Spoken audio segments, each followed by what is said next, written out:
Assalamualaikum warahmatullahi wabarakatuh. Perkenalkan, nama saya Sani Utami dari TIP3I. Di sini saya akan menjelaskan yang pertama tentang struktur dan penggunaan CPU, yang kedua dukungan sistem operasi, dan yang terakhir operasi unit control. Baiklah, langsung saja yang pertama tentang struktur dan penggunaan CPU. Sebelum kita memahami tentang CPU dan strukturnya, kita harus mengetahui apa itu CPU terlebih dahulu. Nah, CPU adalah komponen terpenting dari sistem komputer. CPU adalah komponen pengolah data berdasarkan instruksi-instruksi yang diberikan kepadanya.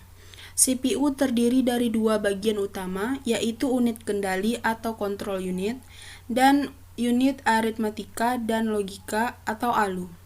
CPU atau Central Processing Unit dapat dikatakan juga otak dari komputer itu sendiri.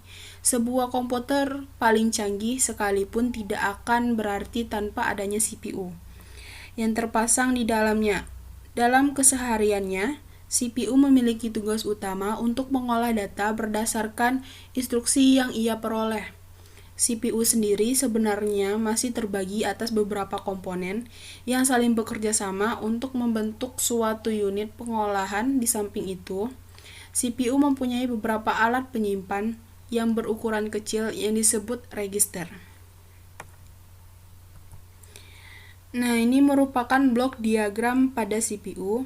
Di blok diagram ini terdapat beberapa komponen yang ada pada CPU.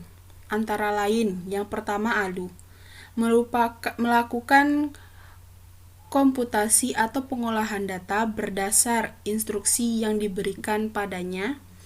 Lalu yang kedua, control unit, mempunyai tugas utama untuk mengendalikan operasi dalam CPU dan juga mengontrol komputer secara keseluruhan untuk menciptakan sebuah sinkronisasi kerjasama antar komponen dalam melakukan fungsinya masing-masing.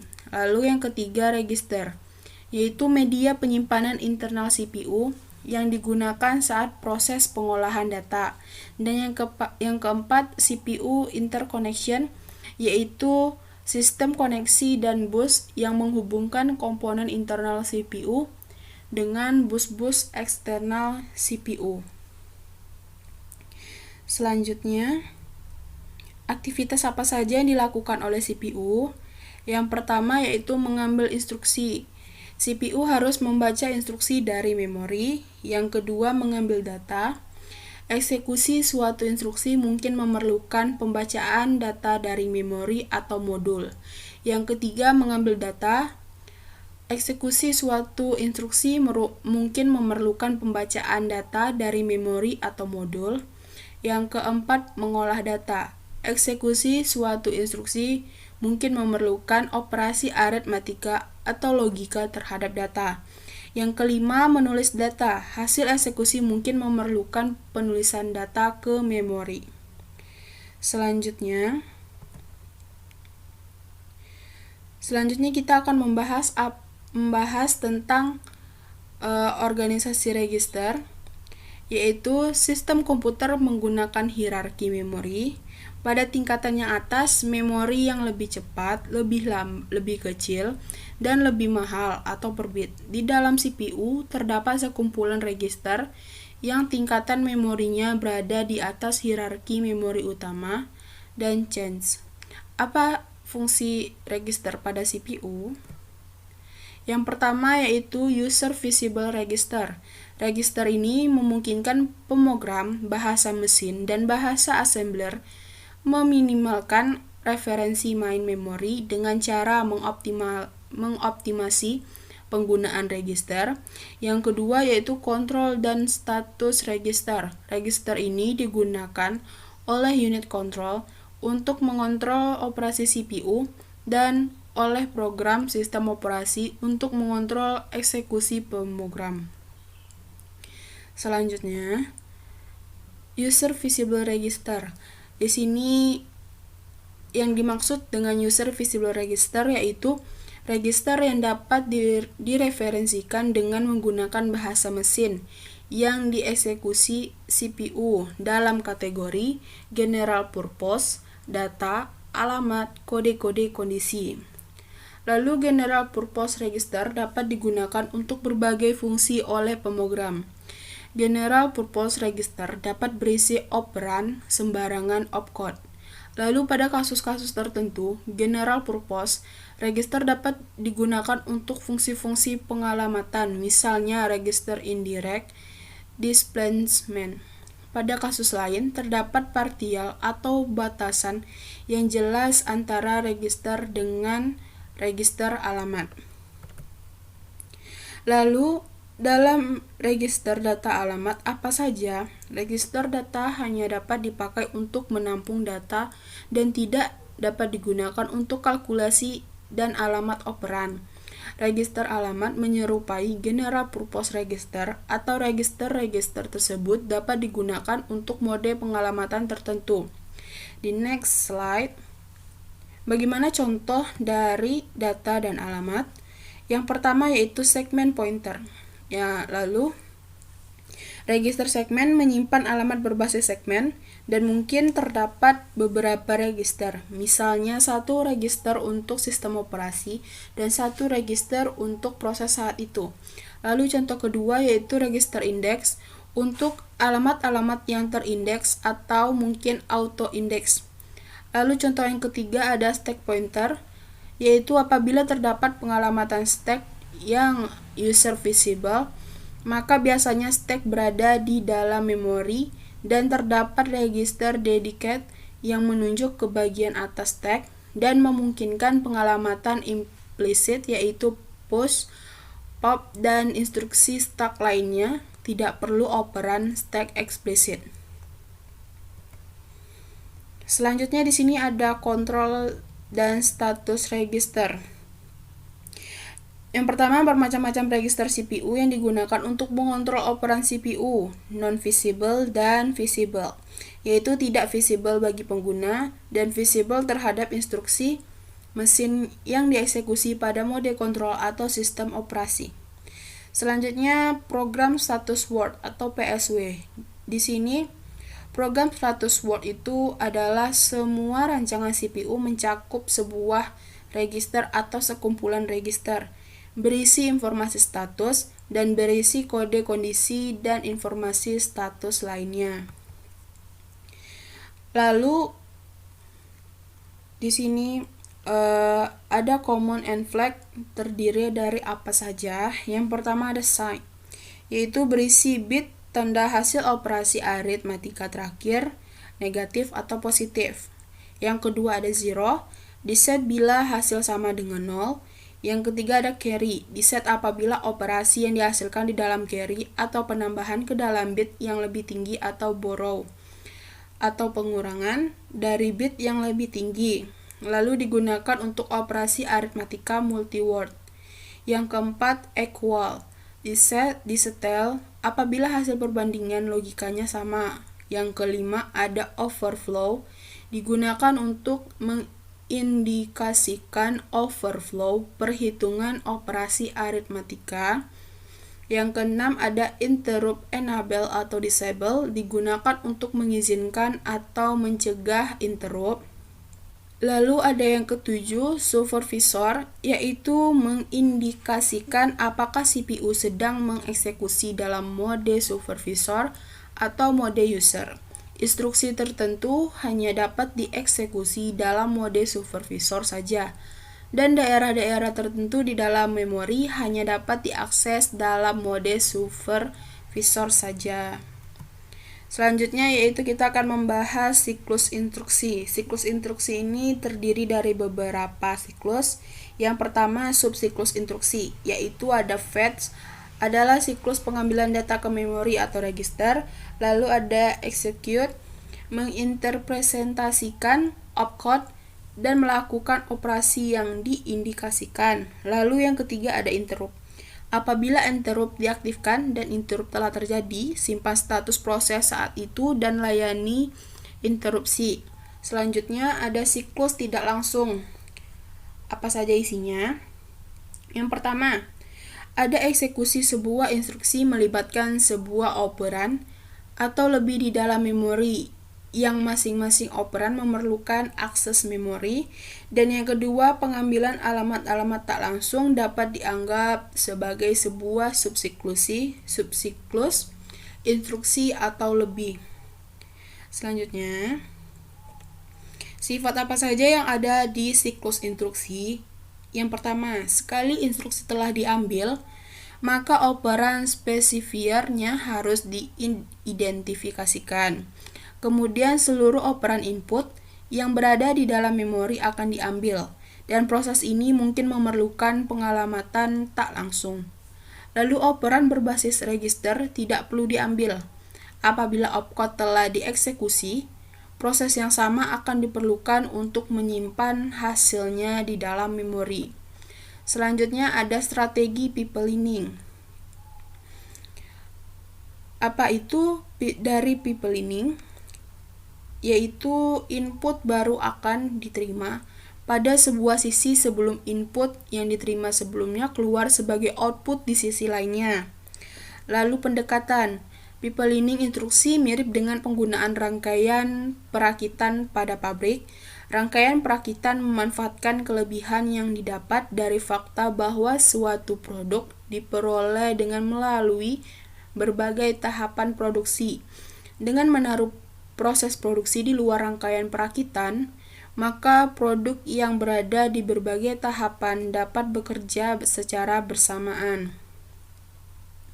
Selanjutnya ada beberapa tahapan pipelining, yaitu ada 2 tahap. Tahap pertama mengambil instruksi dengan membufferkannya. Ketika tahapan kedua bebas, tahapan pertama mengirimkan instruksi yang dibufferkan tersebut. Pada saat tahapan kedua sedang mengeksekusi instruksi, tahapan pertama memanfaatkan siklus memori yang tidak dipakai untuk mengambil dan membufferkan instruksi berikutnya. Proses ini disebut instruction perfect atau fast overlap. Selain ada tahapan dari pipeline juga memiliki efeknya, yaitu mempercepat eksekusi instruksi. Apabila tahapan pengambilan dan eksekusi instruksi memerlukan waktu yang sama, maka siklus instruksi akan berkurang menjadi separuhnya. Selanjutnya ada dekomposisi pengolahan instruksi. Yang pertama adalah fetch instruction atau FI, membaca instruksi berikutnya ke dalam buffer. Yang kedua, decode instruction, menentukan opcode dan operan specifier. Yang ketiga ada calculate operand atau CO, itu menghitung alamat efektif seluruh operan sumber. Hal ini mungkin melibatkan displacement, register indirect, atau bentuk kalkulasi alamat lainnya. Yang keempat ada fixed operand atau FO, mengambil semua operan dari memori. Operan-operan yang berada di register tidak perlu diambil. Yang kelima ada execute instruction atau EI. Melakukan operan ini diindikasikan dan menyimpan hasilnya. Dan yang keenam ada read operand atau WO, menyimpan hasilnya di dalam memori. Selanjutnya, kesimpulan dari materi pertama tentang struktur dan penggunaan CPU, yaitu syarat agar bisa disebut CPU adalah bisa mengambil instruksi, menerjemahkan, mengambil data, mengolah, dan menyimpan kembali. Lalu CPU dibantu memori internal yang disebut register.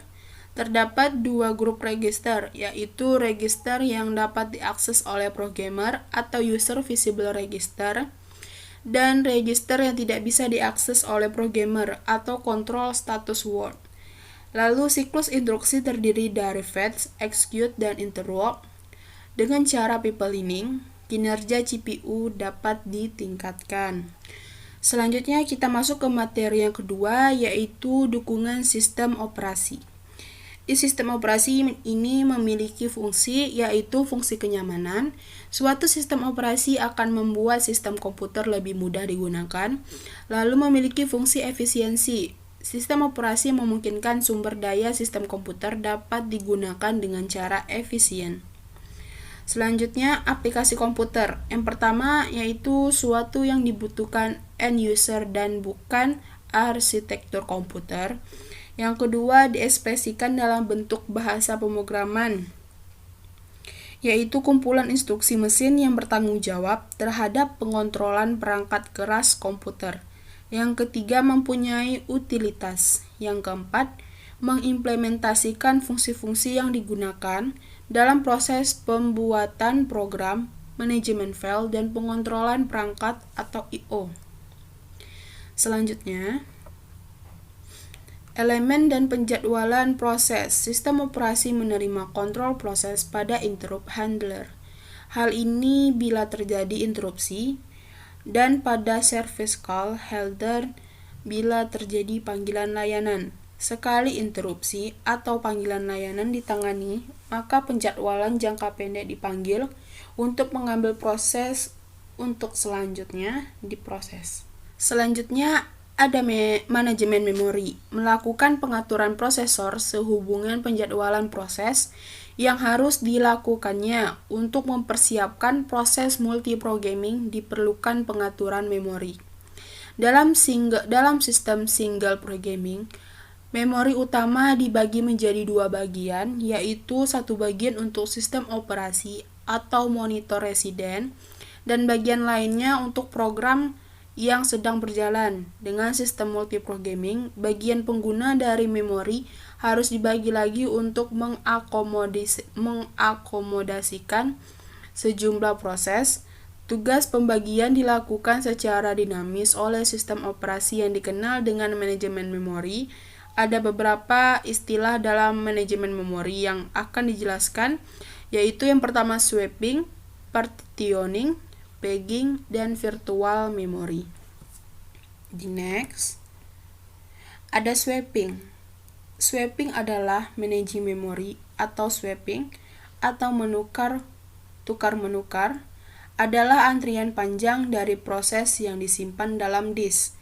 Proses swapping menukarkan sebuah proses keluar dari memori untuk sementara waktu ke sebuah penyimpanan sementara dengan sebuah proses lain yang sedang membutuhkan sejumlah alokasi memori untuk dieksekusi. Contohnya, di gambar pertama itu adalah bentuk dari skema swapping, dan yang gambar kedua itu adalah contoh dari gambaran proses swapping. Selanjutnya, ada partitioning. Partisi adalah pengaturan data pada hard disk, atau bisa juga disebut pembagian ruangan-ruang kosong pada hard disk untuk memberikan file sistem pada ruang kosong yang terdapat pada hard disk. Kemudian ruang kosong pada hard disk yang telah diberi file sistem tersebut digunakan untuk menyimpan berbagai macam data dan sistem operasi. Contohnya, di gambar pertama itu adalah contoh dari alokasi partisinya, dan yang kedua itu adalah bentuk dari struktur hard disknya. Selanjutnya, pegging. Pegging adalah sebuah skema manajemen memori yang memungkinkan alamat fisik ruang proses menjadi tidak saling berdekatan. Pegging menghindari sejumlah besar masalah dari potongan memori yang terpasang dalam berbagai ukuran ke ruang penyimpanannya.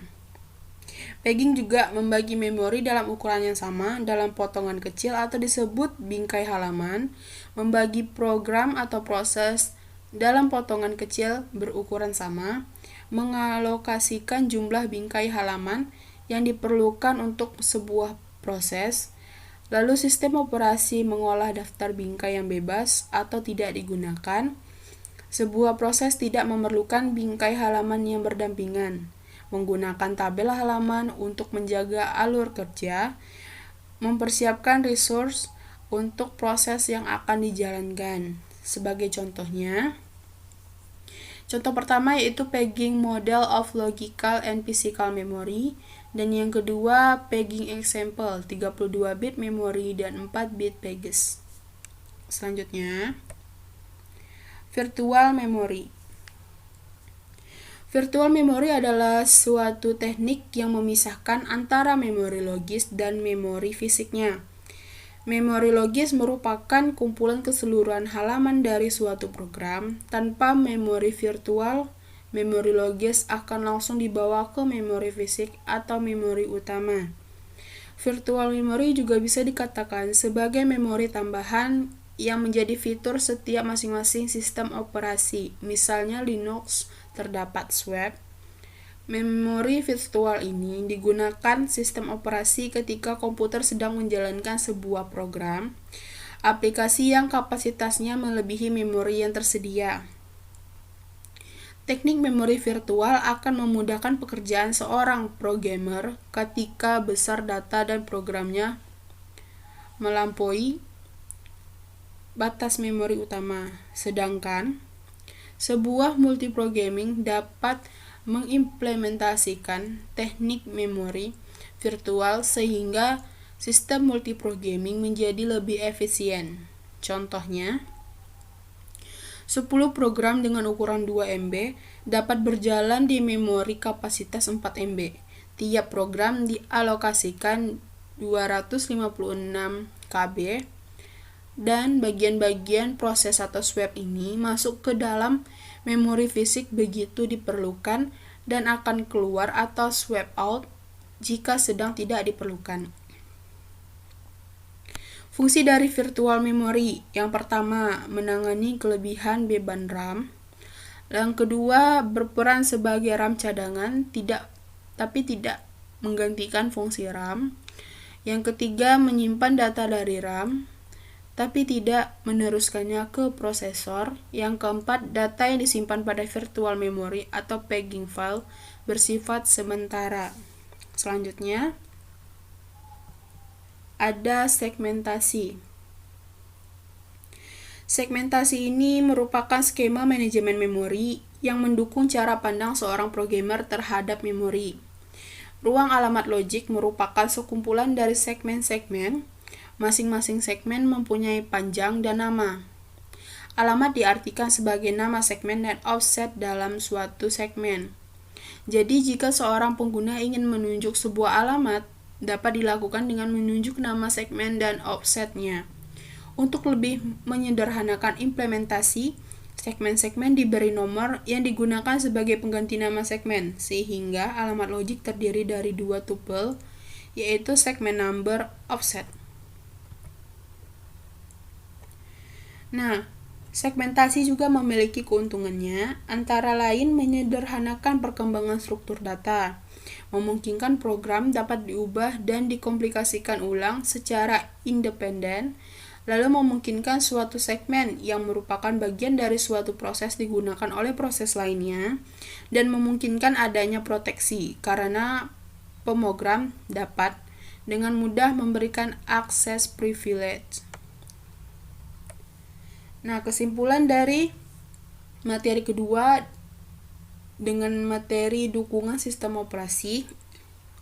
Yang pertama, operating system bertugas sebagai penghubung antara user dan perangkat keras agar user dapat menggunakan perangkat keras secara nyaman dan efisien. Yang kedua, operating system mengatur sumber daya perangkat keras. Yang ketiga, penjadwalan kerja perangkat keras oleh operating system dapat mengoptimalkan kecepatan CPU. Yang keempat, ada beberapa istilah dalam manajemen memori, yaitu swapping, partitioning, pegging, virtual memory. Dan yang terakhir, memori virtual merupakan bagian dari secondary yang dianggap sebagai memori utama. Nah, selanjutnya kita masuk ke materi yang ketiga, yaitu operasi unit control.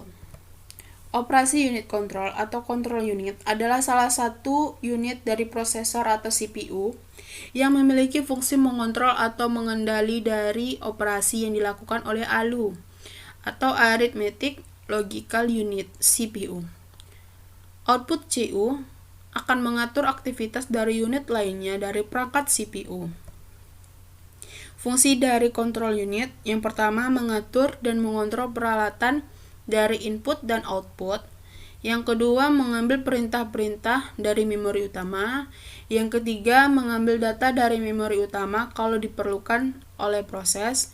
Yang keempat, mengirim instruksi ke ALU ketika ada proses yang bersifat perhitungan aritmatika atau perbandingan.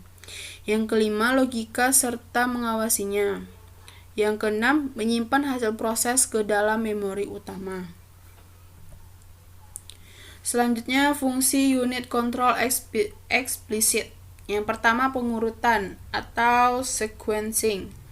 Unit control bertugas mengontrol sejumlah operasi mikro dalam urutan yang benar. Yang kedua, eksekusi atau execute. Unit control menyebabkan setiap operasi mikro dilakukan.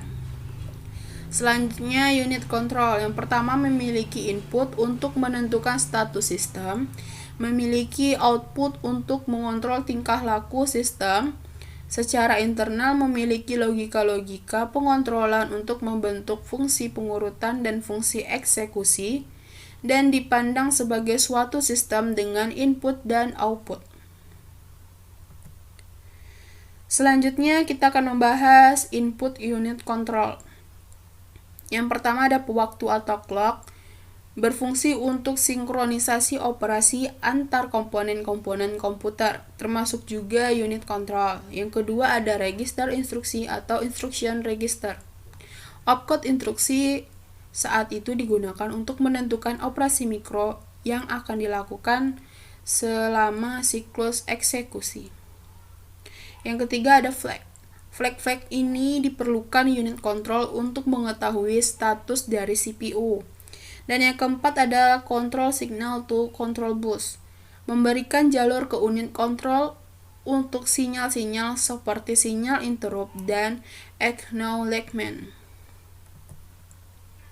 Selanjutnya di bagian output unit control, yaitu sinyal kontrol di dalam CPU atau control signal within CPU. Output ini terdiri dari dua macam sinyal, yaitu sinyal-sinyal yang menyebabkan perpindahan data antar register dan sinyal-sinyal yang dapat mengaktifkan fungsi ALU yang spesifik. Lalu sinyal kontrol bagi bus control atau control signal to control bus. Sinyal ini juga terdiri atas dua sinyal, yaitu sinyal kontrol bagi memori dan sinyal kontrol bagi modul-modul atau I/O. Selanjutnya, dalam implementasi kontrol itu terbagi menjadi dua. Yang pertama, ada implementasi hardware, yaitu intinya unit control merupakan rangkaian kombinatorial. Lalu sinyal-sinyal logika inputnya akan didekodekan menjadi sekumpulan sinyal-sinyal logika output yang merupakan sinyal-sinyal kontrol ke sistem komputer. Lalu input untuk kontrol meliputi sinyal-sinyal register instruksi, pewaktu, flag, dan sinyal bus control. Lalu sinyal-sinyal input tersebut sebagai masukan bagi unit control dalam mengetahui status komputer. Dan selanjutnya didekodekan menghasilkan sinyal keluaran untuk mengendalikan sistem kerja komputer. Nah, bagian kedua dari implementasi unit control ada implementasi microprogrammed, yaitu unit control memerlukan sebuah memori untuk menyimpan program kontrolnya. Implementasi yang paling reliable saat ini, fungsi-fungsi pengontrolan dilakukan berdasarkan program kontrol yang tersimpan pada unit control. Fungsi-fungsi pengontrolan tidak berdasarkan dekode dari input unit control lagi. Teknik ini dapat menjawab kesulitan-kesulitan yang ditemukan dalam implementasi hardware. Jadi, implementasi microprogrammed ini melengkapi dari implementasi hardware ini. Selanjutnya, kesimpulan dari materi ketiga kita, yang pertama yaitu kebanyakan komputer dewasa ini telah dirancang dengan menggunakan kendali yang dimikroprogram sebagai pengganti sistem kendali perangkat keras. Tabel pemikroprograman dan rangkaian-rangkaian yang bersangkutan dari komputer dewasa saat ini jauh lebih kompleks, akan tetapi gagasan utamanya tetap sama. Lalu yang ketiga, fungsi dasar dari unit control adalah pengurutan dan pengeksekusian. Dan teknik pengimplementasi unit control dapat digolongkan menjadi dua, yaitu implementasi hardware dan implementasi microprogrammed. Sekian yang dapat saya sampaikan atau dapat saya jelaskan. Apabila ada kesalahan, mohon dimaafkan. Assalamualaikum warahmatullahi wabarakatuh.